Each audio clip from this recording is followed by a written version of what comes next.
Dinosaurs. Prehistoric monsters. Huge, terrifying. I've always loved them, always been fascinated by them. What's mind-boggling is that these extraordinary creatures roamed where we walk today. But what if I could go back in time, millions of years into the past, to the magical, dangerous world they lived in? I wonder, what would I make of them? Face to face. Oh, you can just pull up here? Thanks.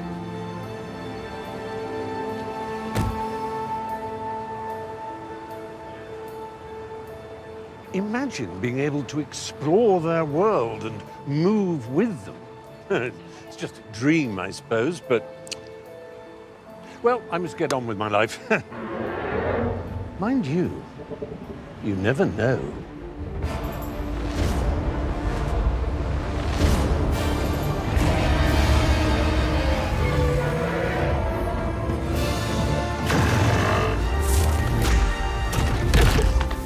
For 180 million years, dinosaurs dominated our planet. In this series, I'm going to be transported back to the different eras of these awe-inspiring creatures, to immerse myself in their amazing, magical world. Hey, don't do that. With the help of experts and the latest scientific discoveries from our time, we'll put their power and strength to the test.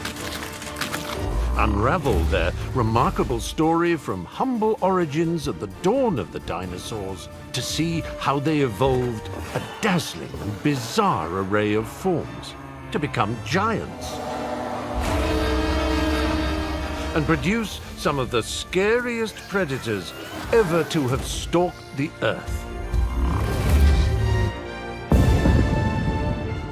Until their ultimate demise, wiped from the face of the planet in a single catastrophe of unimaginable power. Come with me as I travel back in time to encounter the dinosaur.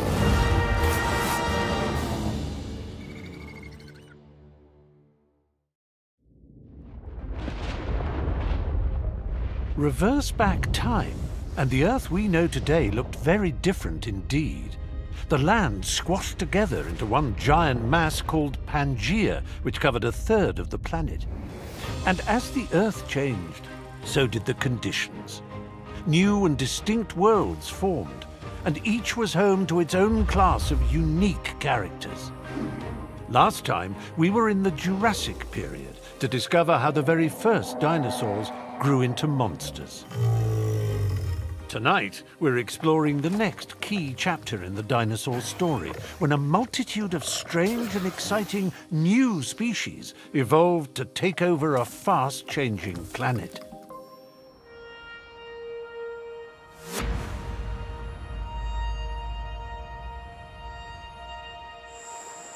We're in a time period known as the Cretaceous. The climate is one of the hottest in Earth's history, as much as 10 degrees Celsius warmer than today. So hot, there's not even ice at the North and South Poles. Among the ancient conifers and ferns appearing for the very first time are flowering plants and trees, as well as a remarkable new cast of dinosaurs.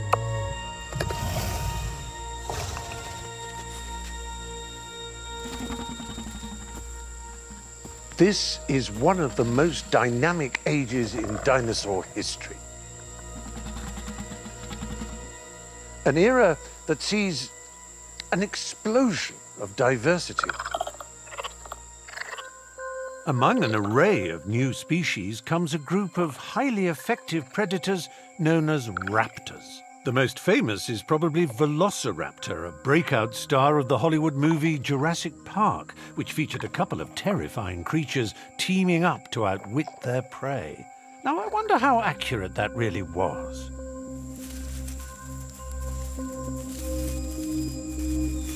Ah, there you are. Hello.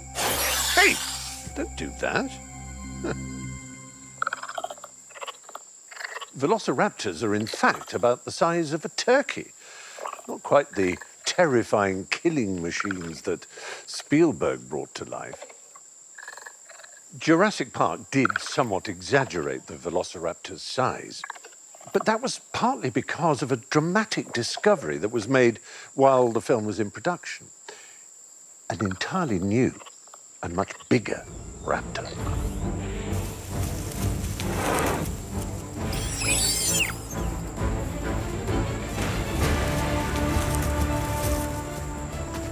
This is the Utahraptor,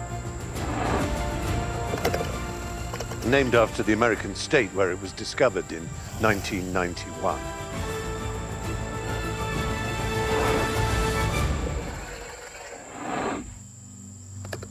It's really remarkable, isn't it? Look how it has all those feathers over its body, and yet it doesn't even fly. Look at those remarkable flashes of red on its wings. They're even brighter on the other side.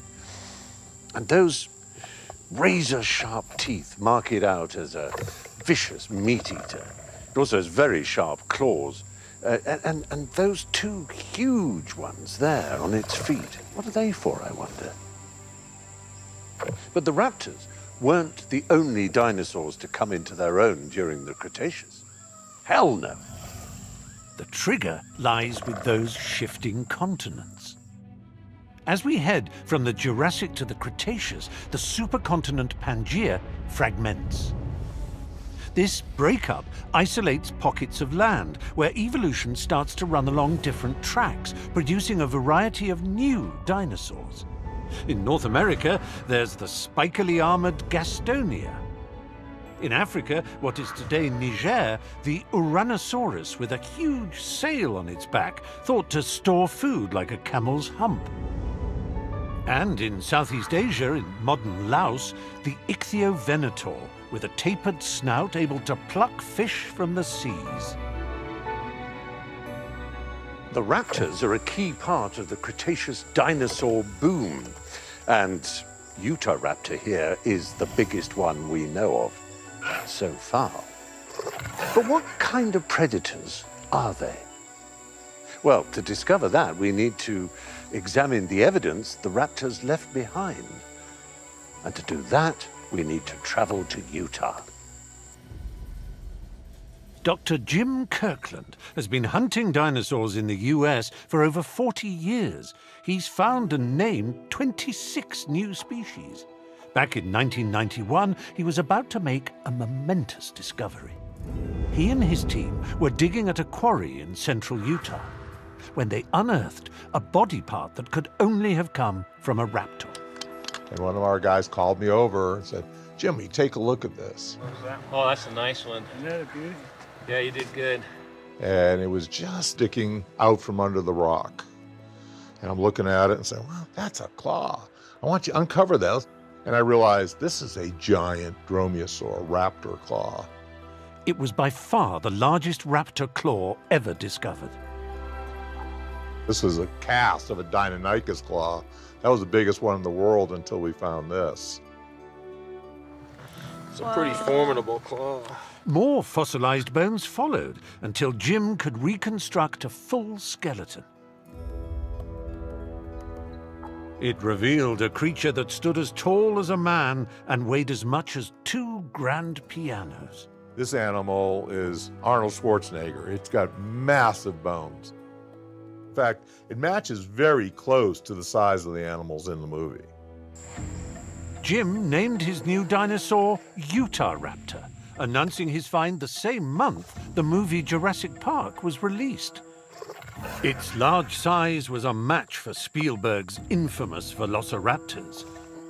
But found in Mongolia, the real Velociraptor was in fact a mere half a meter tall. The largest raptor previously known, at around twice that height, was Deinonychus. Utahraptor was half a meter taller still.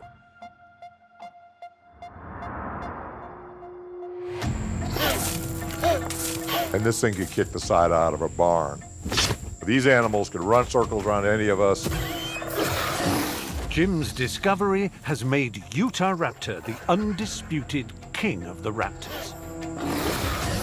When you look at Utah Raptor, basically scale it up to a large grizzly bear, the kind of things that live in Alaska and would rip your head right off.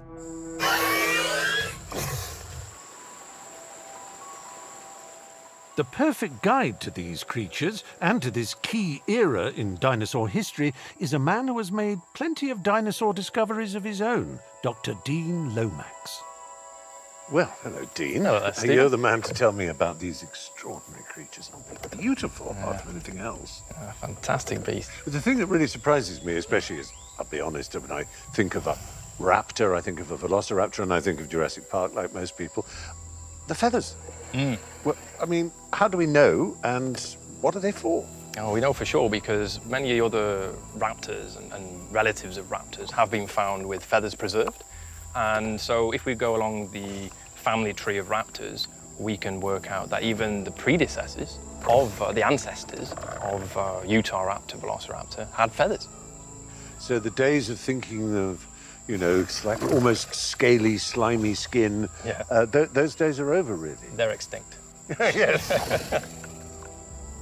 How do you know that it's a meat eater, that it's a raptor? What's the first clue that gives you that idea? The first place you've got to go is right to the mouth. You can see inside the mouth there, you've got these sharp teeth. They are not teeth for eating plants. They're definitely for slicing through flesh. Right, steak knives, not Steak knife, exactly. But then look at the arms as well and the feet. You've got the curved claws there, and then you've got the long, stiffened tail as well. And then, of course, you've got the long legs. So this is certainly a hunter. Right.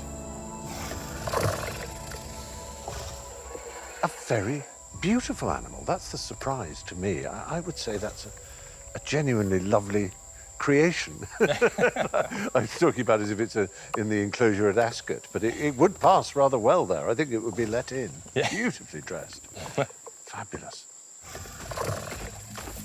Whoa! That's quite a turn of speed, eh? And is that their superpower? Yeah, certainly one of them, yeah. So speed is really important. For Utah Raptor, at least the juveniles, or shall we say the teenagers, they were probably clocked at about 40 kilometers an hour, about 25 miles per hour. Pretty fast. That's faster than Usain Bolt. Yes, that's quick then for something of that size, because even though it's smaller than a lot of the famous, you know, things like Diplodocus and so on, it's still a big creature. It is still a big creature. Saw, yeah. Yeah. So compared to other dinosaurs of the period, they were the fastest or amongst the Well, fastest? yeah, certainly up there amongst the fastest of the two-legged meat-eating dinosaurs.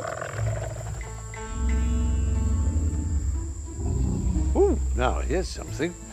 Oh, what's that? That is a type of dinosaur called an iguanodontid. And specifically, I think, yep, this is one called Iguana colossus. And so this is part of a big family of dinosaurs. That's how its roots. The very first of these were called iguanodon, found here in the UK. My goodness. And are they meat eaters or vegetarians? No, these are strictly plant eaters. Oh, so it's possible that this will be a prey animal for our friend, the Utahraptor. Very likely. They lived together at the same time.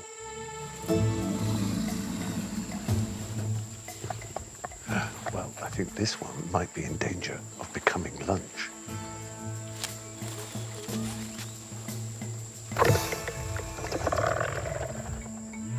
But if it comes to a fight, will these placid plant eaters have the pace or the power to survive a raptor attack?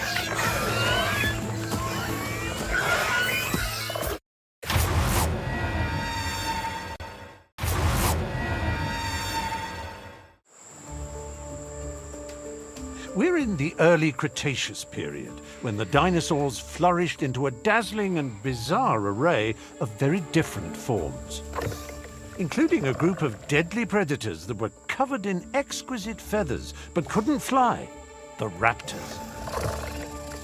We're on the trail of this one. But it seems more interested in an iguanodontid that's grazing over there, quite oblivious of the threat to it.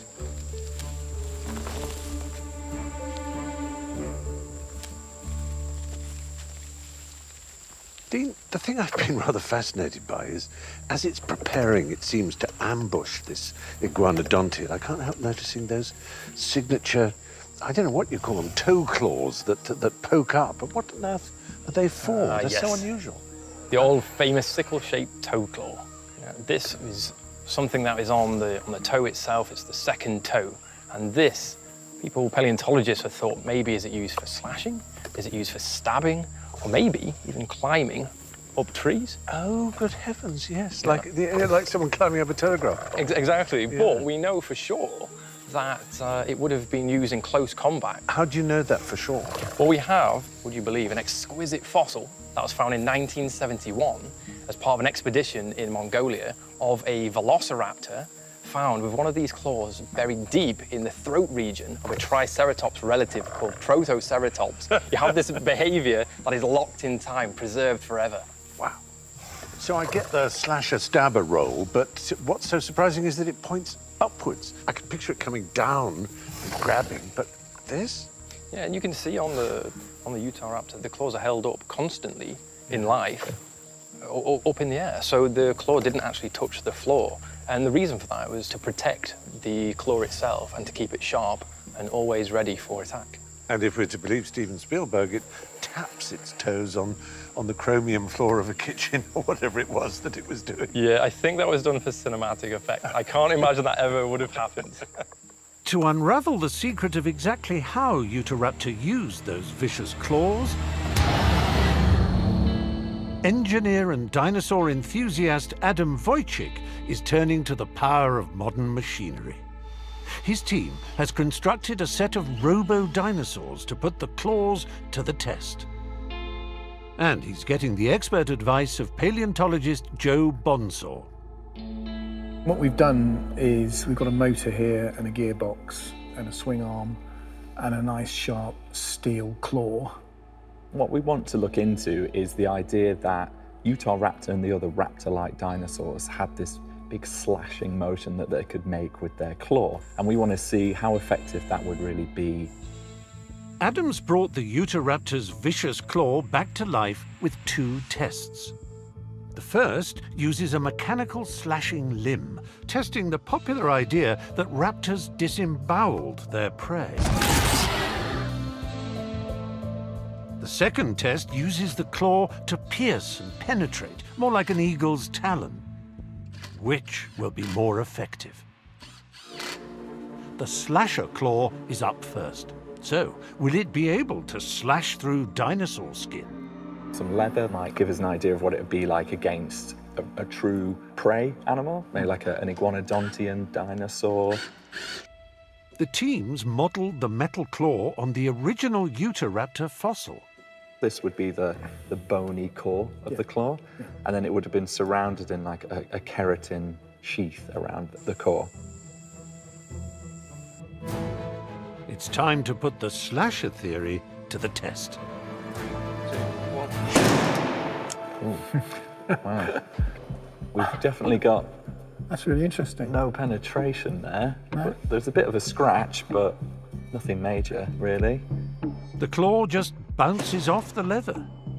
So even though we've emulated the action, it hasn't given you the end result. And I guess this is kind of showing us that this inside edge wasn't used for cutting and slicing. Yeah. Time for the second test, the piercing claw action.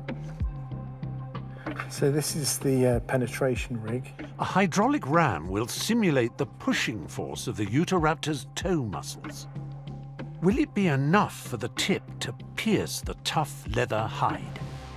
You ready? I'm ready. Let's do it. 3, 2, 1.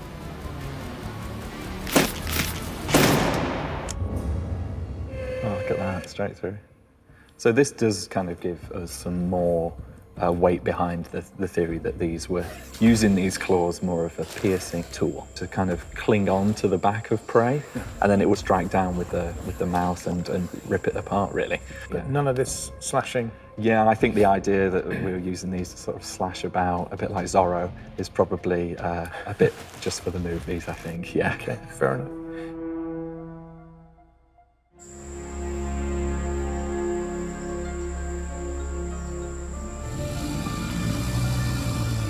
I'm not sure where the Utahraptor has got to, but I don't think it's going to end well for our friend here if he gets within striking distance. Interesting dinosaur, the iguanodontid. Not nearly as famous as the great raptor, but they were actually one of the first dinosaur species ever discovered. So what else do we know about this docile dino?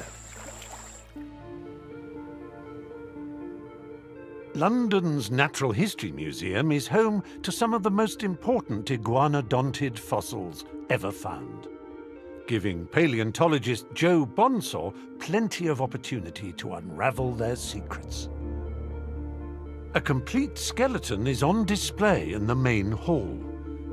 And behind the scenes, a set of giant teeth found back in 1822, long before dinosaurs were even known about. So these would have been some of the first ever iguanodon teeth found in the world. These were found along the side of a quarry in some cuttings from the quarry. The discovery was made by husband and wife Mary and Gideon Mantell, amateur fossil hunters, who spotted the teeth poking from rocks in West Sussex.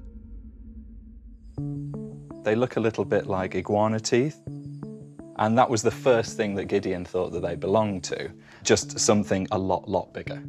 This is what led Mantell to coin the name iguanodon, meaning iguana's tooth. Over time, more fossils emerged of this mysterious creature,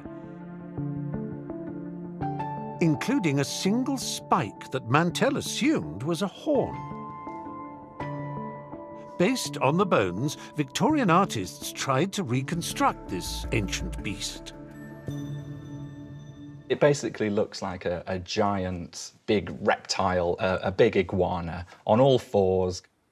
You can see the spike, which was placed at the end of the snout, kind of like a horn. But since then, scientists have discovered that the spike wasn't a horn after all.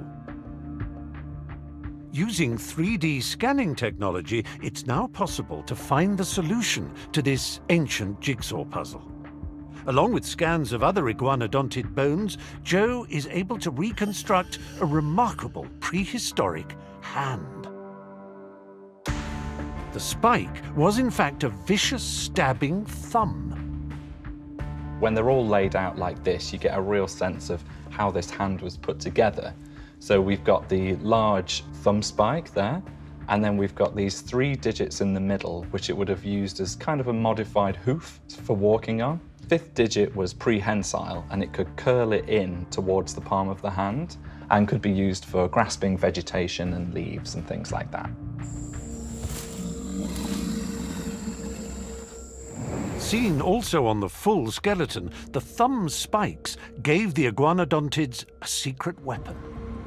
In life, they would have been coated in a horny sort of keratin sheath that would have been really sharp, a lot like a claw to swipe at predators for defense.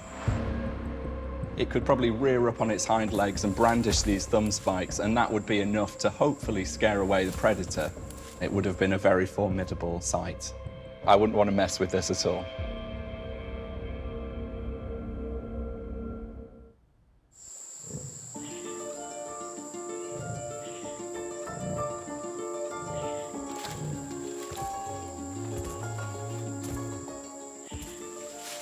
So the iguanodontid may look rather placid, but it does have those spiked thumbs.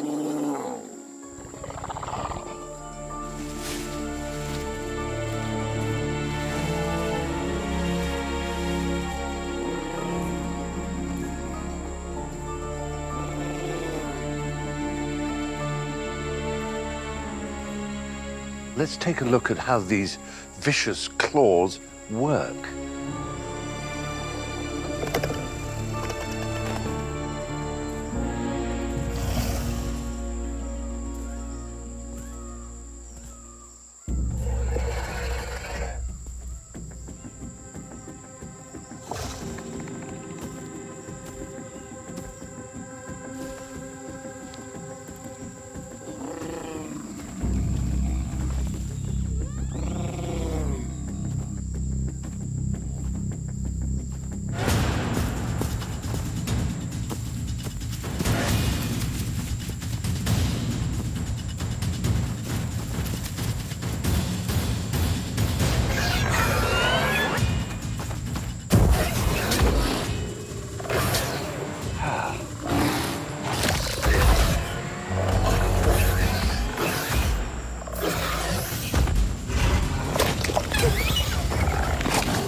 Are iguanodontids shaken off the first attack? But is Utahraptor about to go in for the kill?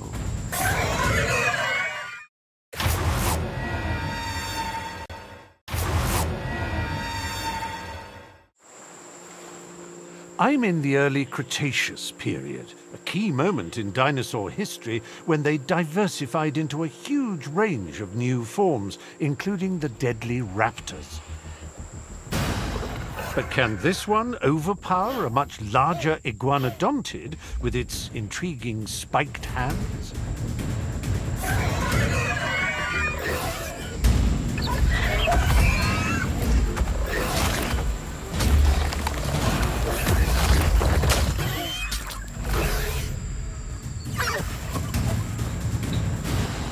Turns out those spiked thumbs really are a formidable self-defense mechanism, even against the claws and jaws of the Utahraptor.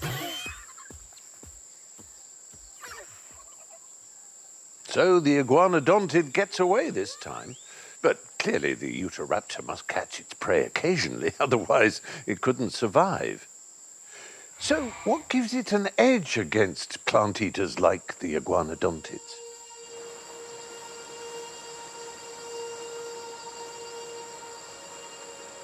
A bit of a search among the bushes, and I found our Utahraptor hunkered down, trying to recover from that vicious fight. It's clear that he hasn't lost his appetite, though. And that alert glint in his eye is a sign of a remarkable inner intelligence. I think it's time we took a look inside the dinosaur brain.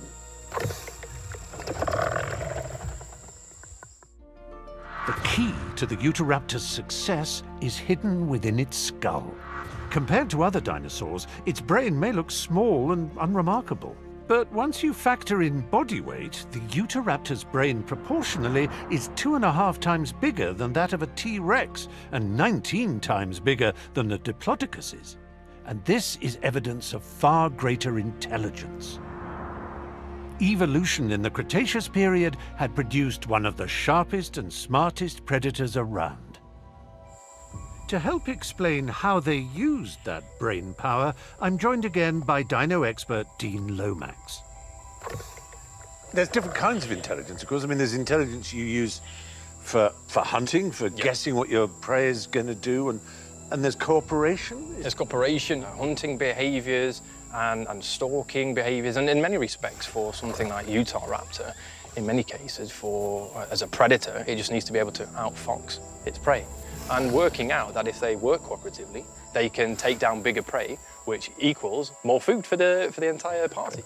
And that takes a mixture, I suppose, of the instinct that has evolved and actual communication of some kind. I mean, not language, obviously, but some form of signalling or recognizing, you go round there and I'll wait here, sort of. For sure, yeah, especially when it comes to trying to ambush its prey, potentially. So we know Utahraptors are intelligent, but did they really work together? Well, the answer to that seems to be coming from a clue found in rocks in Utah. In 2001, Jim Kirkland, the dinosaur hunter who first found and named Utahraptor, made a second remarkable discovery. When we first started to excavate the site, we knew, one of the first things I uncovered was a jaw with teeth in it, and even on the same block with the jaw, there was also a big claw. I said, wow, that's nice.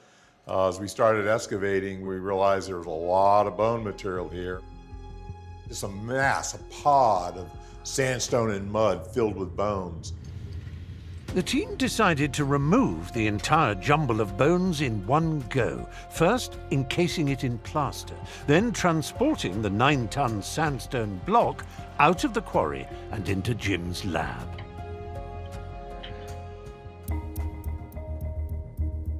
As they began to chip away the rock, they soon realized they had found a dinosaur death trap. Basically, this is a blob of quicksand, which has preserved dozens of Utahraptor skeletons, adults, babies, 2-year-olds.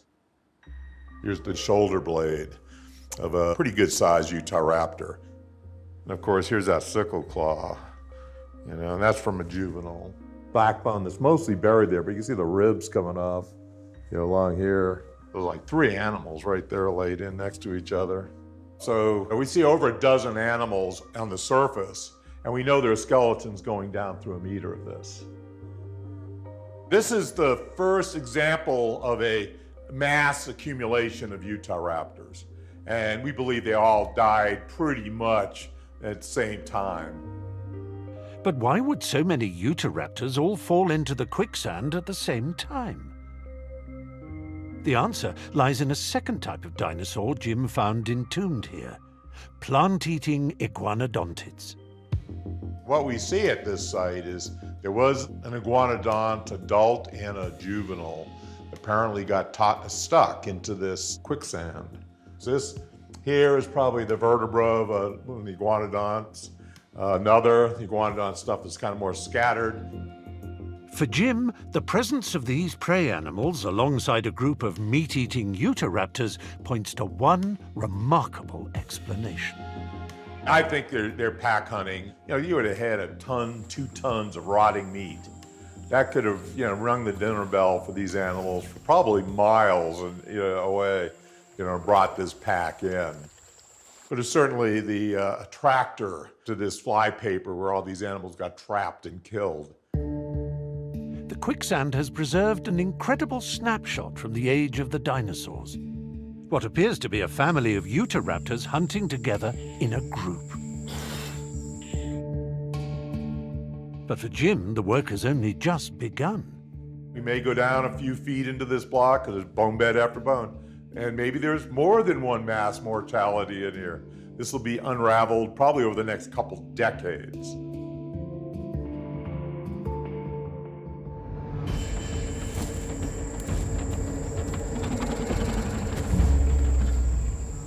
Ooh, looks like we might be in for a pack hunt.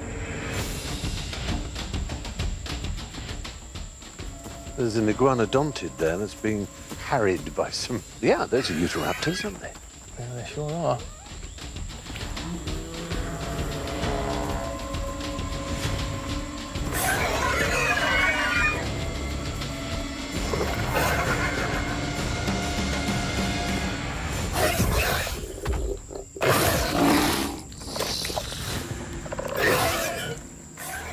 Now, that's fascinating because I've not really witnessed this pack behavior before. I suppose one of the reasons they can afford to cooperate is that there's enough reward of protein from their kill to feed the whole family. That's exactly it. I'm sure they wanted to make sure the little babies, the little chicks, get their fair share of food too. Oh, it looks as if the youngsters are finally going to get their meal. That sort of makes me wonder whether there were like hierarchies of importance that the young ones had to eat afterwards, and there were what we would now call alpha males or alpha females. Yeah, I'm sure that something like that, a hierarchy at least in family groups like this, would have existed. If they're working together cooperatively, you think about, say, lions today. Yes, and you can sometimes see them batting away the young ones as they try and get in, don't you? Yes, that's really interesting. So I'm getting a real impression of a sophistication about this species as we would see it. That's to say, you've got cooperation, communication, bonding with your children, and a hierarchy. Yeah, but most definitely. But there's a mystery I still want solved. It's only in recent decades we've discovered that some dinosaurs had feathers. But our raptors here clearly couldn't fly, which raises the question, what are those feathers for? One answer comes from the discovery that dinosaur feathers came in a remarkable range of colours. Paleontologist Dr. Jacob Winter at the University of Bristol is using a scanning electron microscope to look for clues hidden beneath the surface of fossils. His groundbreaking research has changed the way we view dinosaurs. So people had been looking at exceptionally preserved fossils for many, many decades and had taken bird fossils, for example, preserving feathers, and had looked at those and had identified these tiny little objects that typically are shaped like little sausages. They looked like bacteria come to feast on a dead corpse. But Jakob had another theory. While studying fossilized squid and octopuses, he'd examined their preserved ink sacs. Under an electron microscope, the ink revealed minute ball-like features. Tiny containers for the ink's pigment, known as melanosomes. These structures bring color to hair and skin among many animals today, including us humans. It made me think that if the melanosomes can preserve so well here and we can identify it using an electron microscope, I thought to myself, maybe we can actually find preserved melanosomes in, for example, a feathered dinosaur. The first flightless dinosaur ever to be found to have feathers was this one. Called Sinosauropteryx, its fossilized remains were unearthed in China, so Jakob decided to analyze its feathers. Sure enough, his hunch paid off. Under the microscope, he spotted the telltale shapes of melanosomes. And when they are small and round like this, we see that that's typical of feathers that was rusty red in color. So this particular sample here was ginger. Jakob's work has revealed a whole new world of technicolor dinosaurs and has shed new light on the presence of colorful feathers among the raptors. This raptor was unearthed in China. Its feathers, along with its arms and legs, helped it to glide between trees. And it was Jakob, through studying its fossil, who first discovered its true colors, a shimmering iridescence. We have found very long and skinny melanosomes, which tell us that this dinosaur was in fact iridescent, so it had metallic sheens like we see, for example, in a peacock or in a hummingbird. Iridescence is quite unusual because if you think about modern birds, if you have metallic sheens, it's typically for display. So it's very remarkable to see that, and therefore it suggests to us that maybe dinosaurs, in fact, also use the feathers to advertise themselves to each other.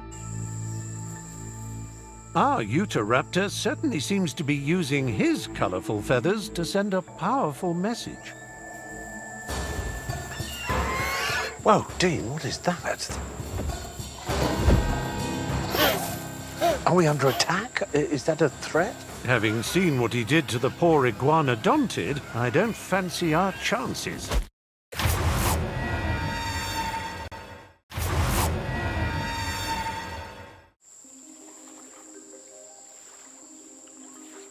Expert Dr. Dean Lomax and I have come face to face with a meat-eating raptor from the Cretaceous period, when the dinosaurs produced an explosion of new species. And this one seems alarmingly on edge. That actually is a courtship display. So you see how it's using its feathers there. You see the bright colours of the feathers as well. So that's actually trying to attract the attention of another Utahraptor, I think. So we might not be a meal, but we might be a date. I'm not sure that's any better. quite possibly. Oh, what's it doing there? Yeah, you can see they're scratching the sediment there. See, there's actually direct evidence that we have here at a site in Colorado, in the States, of a dinosaur dance floor of these dinosaurs seriously scratching the floor. And this is something that modern birds do as well. It's a behaviour that's called lecking. Yes. And they leck around, they strut their stuff in front of onlooking females, and they try to entice them, attract their attention. And then sometimes they tidy their area, don't they? Exactly They pick up sticks. Yeah, that's the sort of thing, exactly. And then the female, eventually, after all the sort of silky dance moves and the vocalizations by the birds, and the same for the dinosaurs, they then come in, the female selects the partner, they go away and do their business. Right. And for all we know, they were giving out a boom or some sort of bellow noise. Or some description, and it would have been highly vocalized to just try and seem like the strongest individual. And the scratching especially is to show that, pick me, I can build a nest and I'm the strongest of the individuals. And, around. and presumably the wide display with the fringes, like a cowboy's jacket, is also a kind of size and strength. Definitely, yeah, showing that, the strength, the size of this individual compared to the other ones too. Is it us? Is it trying to attract our attention? Oh, there we go. There's the female. Ah. Oh my God. So is she on for it, do we think? She looks like she might be interested. Yeah. Is she going to swipe left or right? That's the big question, isn't it? Wow. It looks like she's not quite ready to commit, but while we wait to find out, let's get ahead of ourselves and ask what kind of parents might they make? Were raptors hands-on or nowhere to be seen? A good place to start is with crocodiles and alligators. These are some of the closest living relatives of dinosaurs. Baby crocodiles emerge from their eggs already able to feed themselves, just as dinos did. So for zoologist Rebecca Lakin, crocodile parenting offers one rather extreme model. Crocodiles, of course, are pretty poor parents, really. The mum is really there just to stop her from being eaten by predators. A different extreme comes from the dinosaurs' other living relatives, birds. Birds take a much more active approach to parenting their young. Those babies are completely dependent on their parents for everything for the first few weeks of life. So, which of these two extremes did Utahraptor parents follow? A remarkable answer has emerged with an intriguing discovery made in Mongolia's barren Gobi Desert. So this specimen was discovered in the 1990s, and it's a dinosaur that we call Sitipati, which is in the Oviraptor family, very closely related to Utahraptor. What we're looking at here is the dinosaur is on its belly, so we're looking at it from behind, from the top, from a sort of bird's eye view. And you can see from the posture that it's got its arms back, protecting the eggs, exactly like a bird would brood its eggs. This was a parent caring for its young to the bitter end. This dinosaur, in all likelihood, was actually buried alive in a sandstorm and may have actually taken the decision to stay with its eggs and be buried in sand and mud rather than abandoning them. And how fantastic of a parent is that? Utahraptor is even more closely related to modern birds than is Sitipati. So, in all likelihood, Utahraptor was a very good parent by the standards of the time.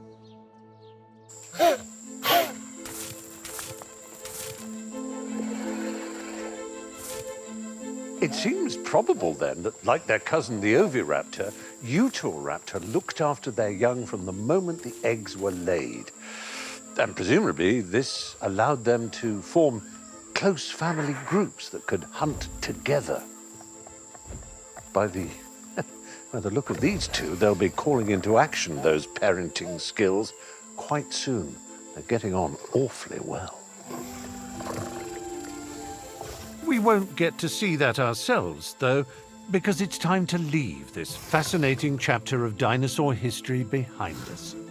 The Cretaceous has so far produced some radically different kinds of dinosaurs, from the plant-eating iguanodontids with their vicious thumb spikes, to the intelligent, speedy, and ruthless raptors, large and small. But in 14 million years' time, dinosaur evolution is about to throw up a brand new predator that will make the Utahraptor look like a pussycat. T-Rex.